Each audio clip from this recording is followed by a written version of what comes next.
Um, yeah, really, really proud. I told the guys 31 years. Proud as this one, just about as much as any of them. It's been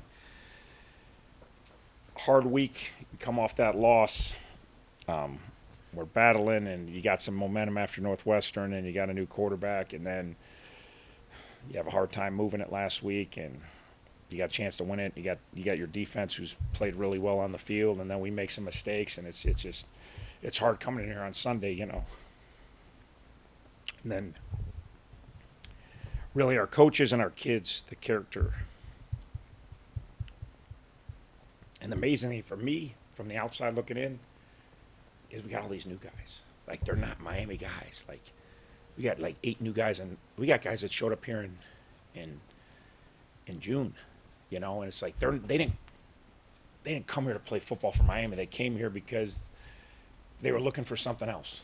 Had nothing to do with, I'm a high school sophomore and I come to camp at Miami, and then I get recruited by him, and then my junior year I commit to Miami, and I know all the coaches and players, and I know the school, and I know the campus, and a lot of these kids on defense came here blindly. Like Frizz McKee's out there battling. I talked to him on Tuesday, commit on Friday. I met him on a phone call on Tuesday. On Friday, committed. He had no idea what he was getting into. We thought we knew what kind of player we were getting, but we didn't really know like, how do you know a person in 3 days? And you just say, so, and then you got your backup quarterback. Like I've said, like, Rob Morris is good, and then Cincinnati showed me something. And he didn't play great at Cincinnati. He didn't throw the ball great at Cincinnati. Northwestern, he showed me something. He really didn't throw the ball very good against Northwestern. But he competed, like, and you could just see our kids were like, it's okay. Like, there's not, I couldn't con these guys into, like, I've been there before where quarterback went out, backup went in there, and you can lie all you want. Everybody knows. He ain't got it. And when the game's on the line, he ain't got it.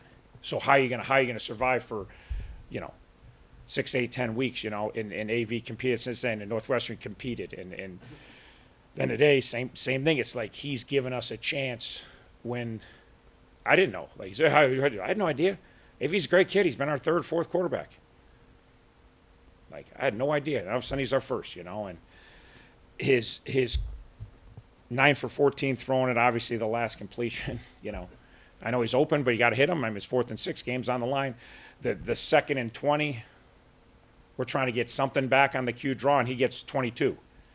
And and there was some good blocking. I mean, we were going to get 8 to 10 back on good, but then the last 12 were him breaking tackles and weaving and finding, and so he is the guy that, everybody had confidence in Brett. Everybody knew what kind of competitor Brett was. Like, down, up, whatever. Well, 5's going back out there. You got shot. Like, Brett's not going away easy. Last year against Kent, we were way down. Brett's just going to keep, he's going to keep coming. He's going to keep, we didn't know. So special teams was huge. Zobin punts the ball tremendous again. The hidden yard, we don't, David said last week, Sale said, like, we don't have a lot of margin, for error. Like, we know Brett would have gave us a little more margin some games. I mean? He's going to make a couple plays that, okay, maybe you make a mistake here, but Brett made a couple of Brett plays, And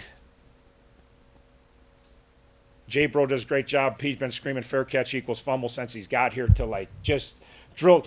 And again, the guy fair catching, we're sitting right there, and he drops, and we got like 4 guys getting ready to pounce on. That's a huge play in the game. The getting them to jump offside on 4th down takes a possession away. We get to use some more clock. I know it's just the first half, but the less possessions you give these cats, the better it is if you want to try to beat them, all right? Then you got a kicker that goes out there and bangs a 49 and 45 or whatever it was. It's just a confidence to send him out there. Like, we don't even blink, we send him out there. Like, and then he bangs him, and no one's really, that's like, it's a 49-yarder. No one's shocked when he makes it. You know what I mean? Like, and again, you win 27-24. That gets hidden in that last drive that our place kicker banged 45, 49-yarders. We blocked one. You forget the block in the first quarter on the first drive. You win 27-24, you make 2 long, And then, again, we said we're going to stop the run. They ran for 398 last year. They ran for 400 against us a year. I don't know. It was ridiculous amount. We said, again, we didn't say, we said we're going to try to stop the run. Like, this is what we're doing. We're going to stop the run. If we don't stop the run, we know once they get, we know they're going to throw it. We know they're going to take their shots. We know Cephas is really good. We know that other receiver is really good. So their 2 tailbacks had 22 for 75. Cooper was 13 for 32. The other kid's 9 for 43. So you go 22 for 75. Schlee had the 121-yarder. That's this 3rd and 20 scramble, which we know we know how fast he is. We know he can make those plays with legs, and he made a good play there. We were fine. We had good coverage, and he got outside contained. So defense was lights out the whole game. We got 2 behind us, which we're disappointed on. We can't let them behind us. We got to make them drive it, which are so good at driving it, but you got to make them drive it. And then the offense, we ran the ball. Like, I'm looking at the yards now, rushing yards.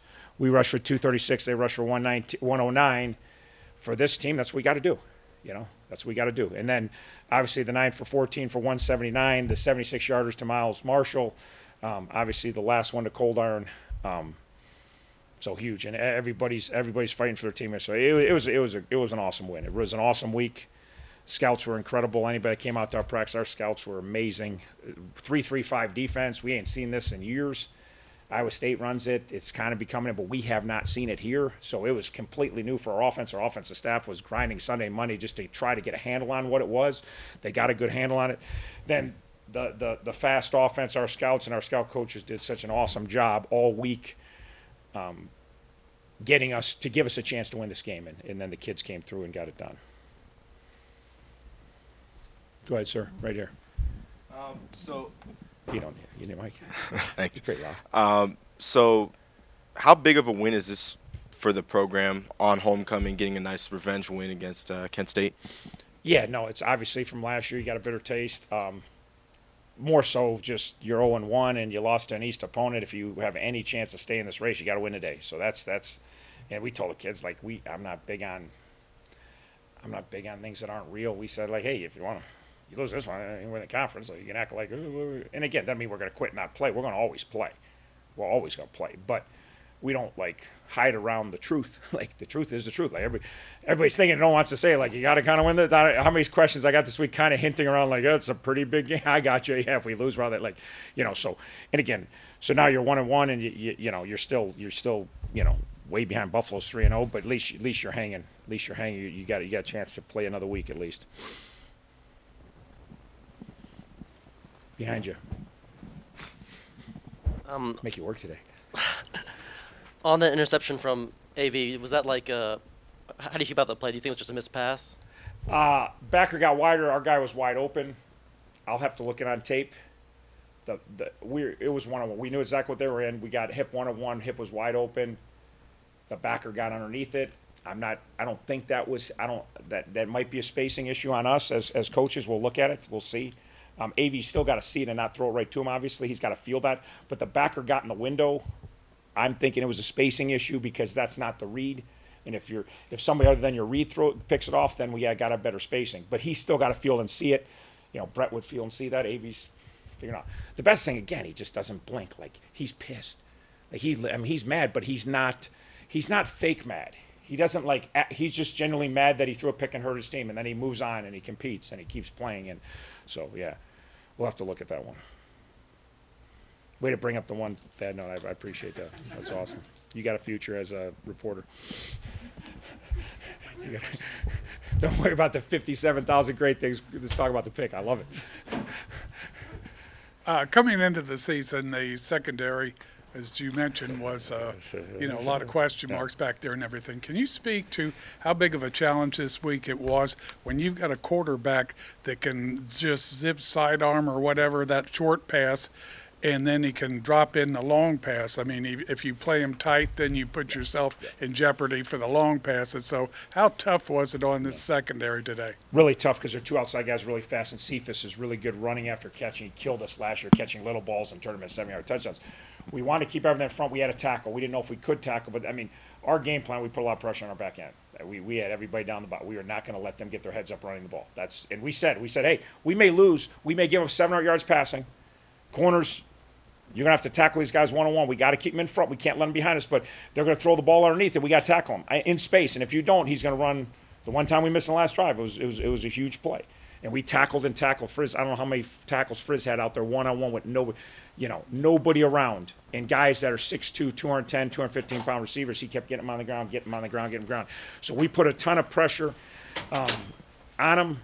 We had a bunch of guys down the box. We know they go fast. They get the running game going. Then they get the pass, and it's you can't. We lived it last year. you can't let them both get both going. We're always trying to defend the run. That's what we do. So we always put a lot of pressure on our secondary. Coach Breek and Coach Plant done a great job, and I like to pitch in back there too because they're my guys. But we ain't afraid to put the pressure on the boys back there, and they stood up huge today.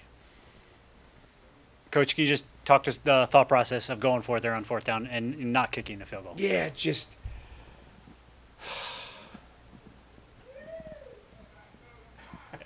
I thought we'd get more on the third down run. I thought we might get it on the third down run. Obviously, we've been running. Again, it just we only got so many bullets in our gun. You know what I mean? Like, it's just the way it is. Like, again, it's not my norm, but like, it's just we had a good drive going. We had momentum. The call was awesome, obviously, and the execution was awesome. But I just felt like, God, we're good. I kept telling Erica, we get a first down run for 2 or 3 or 4. I'm like, we got four downs here. With 4 downs, we had been talking, but now we never got in a fourth. But we were at midfield. I was probably gonna put our defense in a bad situation. I wasn't. And again, your feel for the game.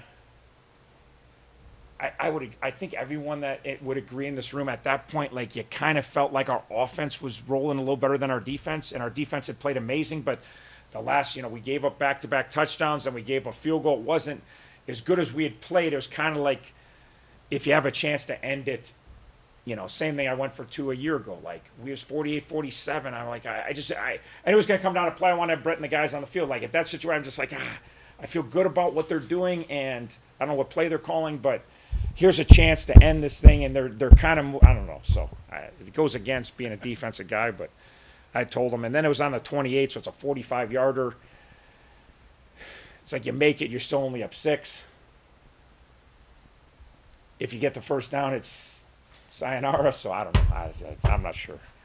Honestly. But at the time, there wasn't a lot of thought, and we were going. I told we're going. I was pissed about the third down play. I yelled at Eric. He was good enough to take my yelling and still call a good fourth down play amidst the chatter when I was ticked, because I wanted to be at like 4th and 2, and then we get it, and so 4th and 6 ended up being perfect. Worked out all right. Got right where we want them. So.